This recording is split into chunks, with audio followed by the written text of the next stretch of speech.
5:45 ফজরের জামাত, 7.5 ঘন্টা পরে আল্লাহ বলে 7.5 ঘন্টা পরে বান্দা আমি রাত বানিয়ে চতুর্দিক নীরব করে অন্ধকারে ঢেকে দিয়ে তোমার চোখে ঘুম পাড়িয়ে সব শব্দ নিঃশব্দ করে 7.5 ঘন্টা তোমারে ঘুম পাড়ায় রাখলাম। আহা, ছোট বাচ্চাও তো মাকে বলে মা তুমি ঘুমাবা না, ছোট বাচ্চাও তো বাবাকে বলে বাবা তুমি ঘুমাবে না।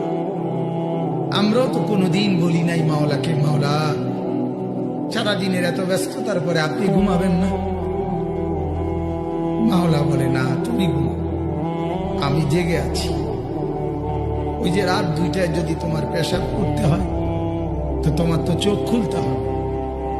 আমি যদি ঘুমায় যাই বান্দা তোমার চোখ মেলে দিবে কে?